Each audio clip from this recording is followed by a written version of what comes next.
warahmatullahi wabarakatuh. Alhamdulillah wassalatu wassalamu ala Rasulillah wa ala alihi wa sahbihi wa mawala amma ba'd.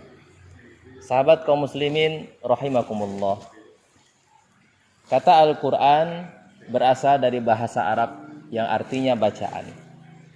Tetapi kata Al-Qur'an ini karena menggunakan bentuk wazan fu'lan, maka artinya pun berarti bacaan yang sesungguhnya, bukan bacaan biasa. Al-Quran adalah bacaan yang serius, yang hendaknya dibaca oleh orang dengan hati yang khusyuk, dengan hati yang betul-betul hadir di hadapan Allah Subhanahu wa ta'ala. Sahabat kaum muslimin rahimakumullah. Karena Al-Quran ini artinya bacaan, tentulah Allah menghendaki kitab suci Al-Quran ini dibaca. Dibaca setiap hari, dibaca bahkan setiap saat oleh kaum muslimin, kita sebagai umatnya Nabi Muhammad sallallahu alaihi wasallam yang diberikan Al-Quran. Maka kita melihat sekarang mushaf Al-Quran, padahal tujuan dari mushaf Al-Quran itu adalah untuk dibaca. Tetapi di beberapa rumah kita melihat mushaf Al-Quran hanya tergeletak, terpajang, layaknya dimuseumkan, sehingga dia lapuk, tidak terbaca. Alangkah ruginya orang ketika di rumahnya ada mushaf Al-Quran, tapi tidak dibaca. Maka di dalam surah Al-Furqan, Allah Subhanahu wa ta'ala berfirman, di mana Rasulullah mengeluh dengan keadaan umatnya. Bismillahirrahmanirrahim. Wa qala ar-rasul ya rabbi inna qaumi ittakhadhu hadzal qur'ana mahjura. Rasul sallallahu alaihi wasallam berkata, berdoa, ya Allah, ya Tuhanku, sesungguhnya kaumku meninggalkan Al-Quran ini. Kaum muslimin rahimakumullah.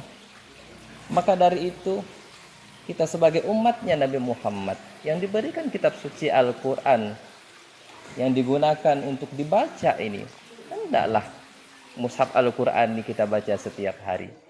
Karena membaca Al-Quran menjadi ibadah bagi kita, akan menjadi ladang amal, berbuah menjadi pahala buat kita yang membaca Al-Quran.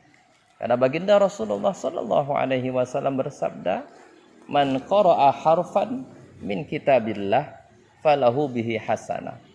Barang siapa yang membaca Al-Quran, membaca kitab Allah, satu huruf saja yang dia baca, falahu bihi hasanatun, maka dia akan mendapat satu kebaikan. Wal hasanatu asyru amsalihah, yang mana satu kebaikan itu akan Allah lipat gandakan menjadi 10 pahalanya. La aqulu alif lam mim harfun. Kata Nabi, aku tidak mengatakan bahwa alif lam mim itu satu huruf, walakin alifun harfun, walamun harfun, wa mimun harfun. Alif itu satu huruf, lam itu satu huruf, dan mim itu satu huruf.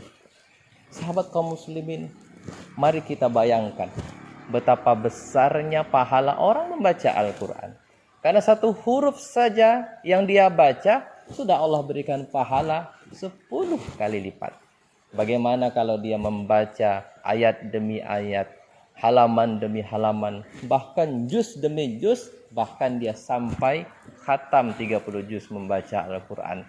Tentu pahalanya sangat banyak dan berlimpah yang akan Allah berikan. Sahabat kaum muslimin rahimakumullah, di dalam hadis yang lain juga dikatakan bahwasannya orang yang terbata-bata, yang masih belum lancar membaca Al-Quran pun masih diberikan pahala oleh Allah Subhanahu wa ta'ala. Bahkan diberikan 2 pahala, yaitu 1 pahala dengan huruf yang dia baca, dan yang kedua pahala karena kesabarannya untuk tetap belajar dan terus bersungguh-sungguh agar bacaan Al-Qurannya semakin bagus. Maka dari itu, ulama pun mengkategorikan orang yang membaca Al-Quran itu menjadi beberapa kriteria. Yang pertama, orang yang terbata-bata membaca Al-Quran. Ketika dia membaca Al-Quran satu huruf, maka orang yang seperti ini tetap akan diberikan pahala oleh Allah Subhanahu wa Ta'ala 10 kali lipat.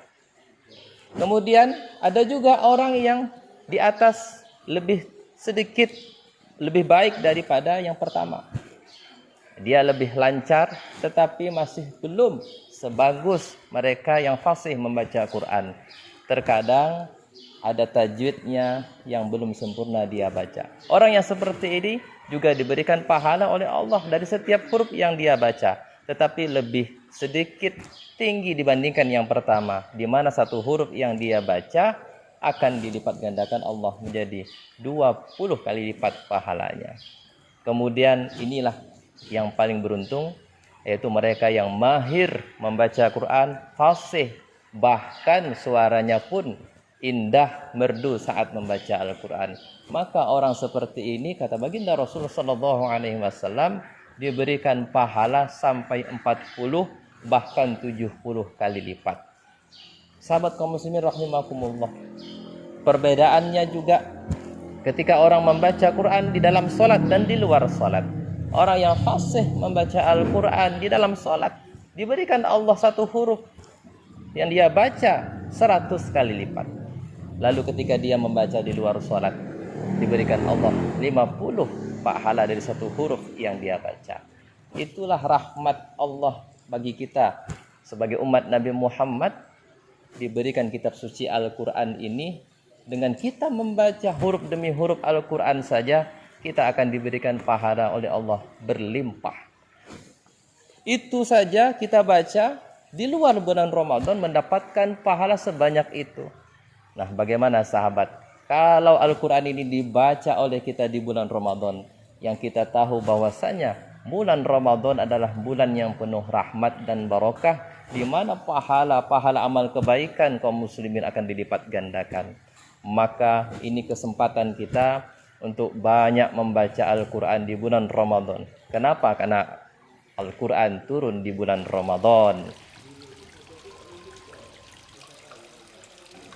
Maka dari itu sahabat kaum muslimin rahimakumullah, di dalam membaca Al-Quran, kaum muslimin pun berbeda-beda motivasi ketika dia membaca Quran.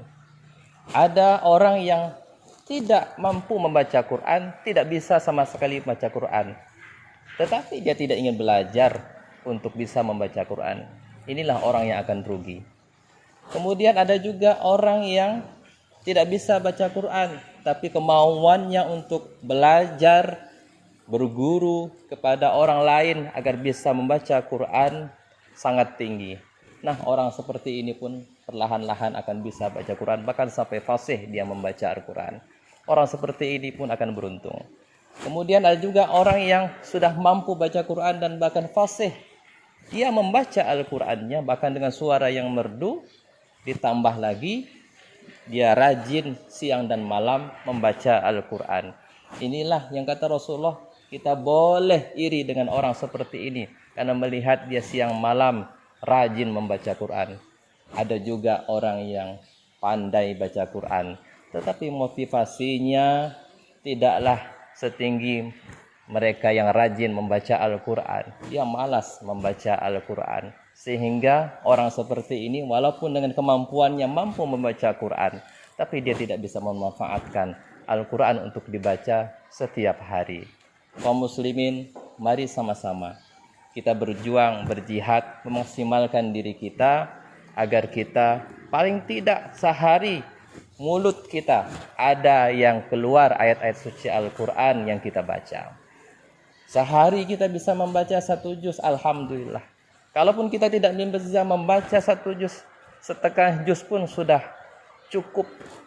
Lalu ketika kita tidak mampu juga membaca setengah juz, boleh kita membaca 1/4 juz. Bahkan sehari yang kita baca hanya 1 halaman saja, bahkan 1 ayat saja Al-Quran yang kita baca, itu pun sudah alhamdulillah. Yang berbahaya dan ini menjadi bencana bagi seseorang apabila Al-Quran sudah tidak terbaca, sudah tidak keluar lagi dari rongga mulutnya.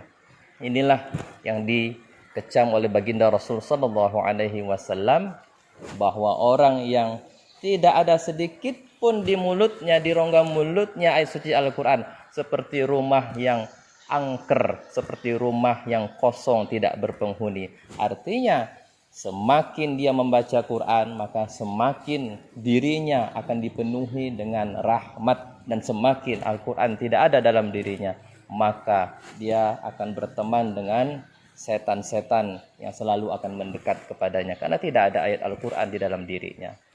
Sahabat kaum muslimin rahimakumullah, semoga kita menjadi hamba Allah, menjadi umatnya Nabi Muhammad yang benar-benar sungguh-sungguh dan termotivasi dan berjuang untuk selalu membaca Al-Quran setiap hari. Semoga kita semua bisa mendapatkan limpahan rahmat dan barokah dari setiap huruf ayat Al-Quran yang kita baca, khususnya di bulan Ramadan ini. Selamat membaca Al-Quran, semoga bermanfaat. Wal-'afwa minkum. Wassalamualaikum warahmatullahi wabarakatuh.